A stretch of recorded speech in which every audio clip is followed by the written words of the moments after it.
Hello, it's Melissa Whitaker, and I am the CEO and founder of Melissa Whitaker International. So I wanted to take a moment today to reach out to you and talk about a hot topic.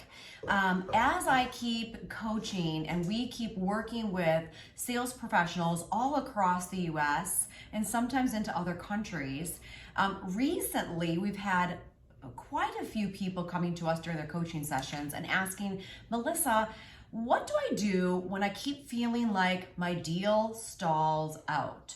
Whether it be they feel ghosted in the process, which we've heard that terminology quite often in our industry, but also too, just in general, I mean, these are some really tenured people, you guys. I mean, there are people that we work with and that I coach that have been in doing sales for 25 years, 20 years, 10 years. And of course, there's some people who just started out. But it's interesting to me that even on a hot topic like, why do my deals stall out sometimes? That actually hits all of us. All of us, can we be honest? I mean, even myself, for MWI, I have to look at it and say, whoa, I'm pretty sure we did all the steps that we normally teach on and that we normally do, but for some reason, we can't get a hold of XYZ client or XYZ prospect. And then I have to also go through our own checklist to say, did we miss a step?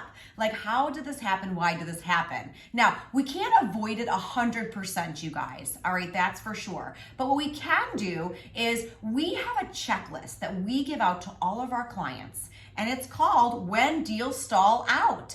And the beginning part is a checklist for all of us to look at and say, did I do all the things that I normally do or should do to make sure that we keep deals progressing forward if it's a right fit? Sometimes it's not a right fit and that's okay. But if it's a right fit, gang, we should look at this and say, did we do everything we should have done, right? And then we also have a list of things that all of our clients receive that says, okay, no matter what, whether you did all the things or you didn't do all the things, here are some key steps and key ways to start to get the deal going again, right? How to make sure we're making that contact. How do we make sure that we are doing certain steps to initialize more communication, make sure we have answers coming in, and whether the decision is yes, someone wants to go with us and have us provide a solution for them,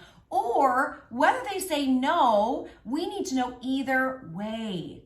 I'd rather know than not know, wouldn't you? Okay, so today we're gonna go over these quick steps. I'm gonna try to keep this short and brief, but if you feel like you're going through a time right now where you have some deals that you've been working hard at, you feel like you've done a great job of cultivating the relationship and having conversations, and somehow it just has stalled out, I want you to listen very closely to some of the stuff that we're going to go over today. Okay, so first I'm going to go through the top checklist that we go over with our clients to say, have you done these things? All right, number one, you should ask yourself, did I properly interpret the customer's buying signs? And let's face it, gang, we all want to work with amazing, ideal clients. Right? We all do. And we're all eager to make sure that we are serving in a way in our God-given purpose of what we are supposed to bring to the world. We want to keep doing that. So sometimes we get a little overzealous.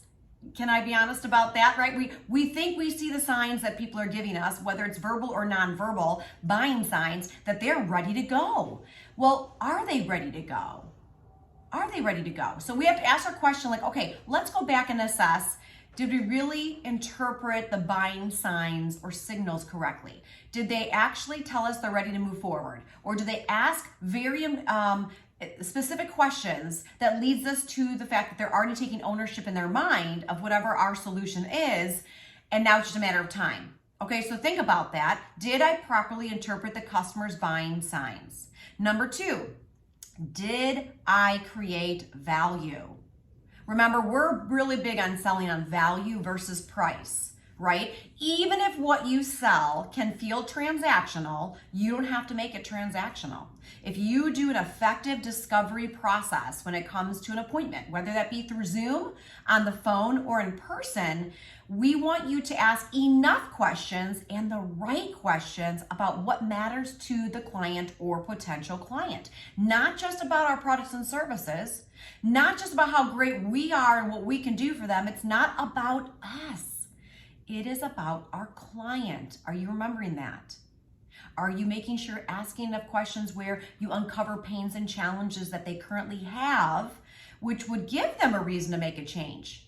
Because can we be honest, gang? Sometimes we're working with sales teams or sales professionals or even entrepreneurs who say, hey, I spoke with XYZ client or prospect, and I went ahead and they said, yes, we'd love to see at least a proposal or recommendation of what you recommend here, and you send that out. But the question comes is, did we actually find out what they're doing today? And do they like what they're doing today, or do they have challenges with what they're doing today, to open up the opportunity for us to actually help them make that change? Because if I can be honest with you, gang, as human beings in general, we avoid change. A lot of us don't like change. Now, some of us are wired in a way that we accommodate change better, or maybe some of us like the change, but most people are uncomfortable with change. They don't know what is the unknown, right? Even if they don't really like their current situation, they know the devil that they have. They don't know the devil that they don't have, right? So they get concerned about change. So we have to really make sure there's pains and challenges and a reason for them to make the change. Otherwise, they're not going to make the change. Okay, so did we create value? Did we ask enough questions? Did we make sure that they are really looking to make a change, or they need options because they're not super thrilled with a situation or whoever they're using today? All right, the next one, checklist. Have you given the prospect a sense of urgency? So I'm asking you, and then you ask yourself, have I given the prospect a sense of urgency? Did I just give them some information, said, let me know? That's not a sense of urgency. And then you wonder why a deal stalls out. Instead, we should also be asking, okay, if we let them know that we are able to, whether it be reduce their expenses or increase their income, whatever that may be, increase their revenue, so there's the positive side on both sides, whatever it is, we want to convey to them and say, listen, I just am concerned for you, because every day we move forward that you don't make a change, you're holding back these possibilities of results. Whether it's if they're spending too much and you say, you're spending money you don't need to spend and we could reduce this expense, or every day we move forward, you're not making a change, you're holding back the possibilities of this dramatic increase in revenue for your business or for yourself, whether it be if you're an entrepreneur or a sales professional, right? The next one is, are you giving the client space and support through their buying fears? Okay, we talk about the psychology of the buyer in all the work that we do. A lot of people do not discuss this. We talk about how people are wired, how we are wired as individuals, how our clients or potential clients are wired. Are we speaking to them in a way that's respectful and that's more highly communicative? Like, are they feeling like we make a connection? Right? So the question is, there are some people who are wired in a way that make fast decisions and they move quickly in what they do. Very high decision-making process. Well, are we then moving quickly with them? Or are we, allowing them that if there's someone who needs to process the information a little bit more, are we giving them a little bit of space? Not too much space, right? Not too much space, but a little bit of space to process the information and also guide them through any concerns that they have, to reassure them that we have assessed the whole solution or whole situation, and as an expert in this area, we find that this is the best solution for them. And we're so excited for them to take the forward steps in the process. All right, the next one is, did I misinterpret their commitment level? Okay, did I find out that they had a deadline, a date that they needed to make this decision by, or is this really important for them to make a decision by? Have I done that? Did I misinterpret that? Again, we may have to back up, ask additional questions for clarification to make sure we're on the same page.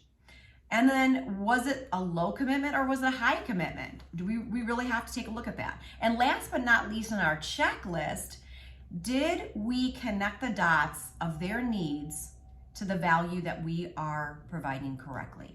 All right, did we connect the dots of their needs to the value that we are providing for them correctly, right? What do I mean by that? Okay, so it's our job, you guys, to build the opportunity and the dream of what they possibly can do, because they don't know. They're not specialists in our field. They're doing what they need to do. Whether it be an individual or an organization, they're doing what's important to them. So what we provide in our area, we need to build the dream of what's possible they could do, and then we have to circle back around and connect the dots of how it's possible that we can help them through it. So are we connecting the dots? Our job is not to just throw things out there in the wind and hope they stick. Our job is full circle, all right? So I want to make sure this video is not too long today. So we're going to start with that. If you feel your deals are stalling out, here's a checklist to ask yourself. Are you doing these things? Have you done these things? And if not, can you regroup and implement some of these additional steps? Now, we also have some additional checklist items that will get the deal moving forward. But what I'm going to do is we're going to do this in a 2-part video. Today is the checklist to see, are any of these situations happening to you and why your deal may have stalled out, and some ideas around it. Tomorrow, I'll put another video up and we'll talk about all the steps that we also encourage you to take to get forward movement faster, just to make sure we can respect your time today. So I hope this was helpful. Some things to think about on why maybe some things have stalled out and how we can regroup in the process. And then look out for our video tomorrow to see part 2. What are some additional steps you can do to start the deal moving again, or the relationship moving again? So I hope you have a great day today. I hope this was helpful, and make it happen. Have a great day.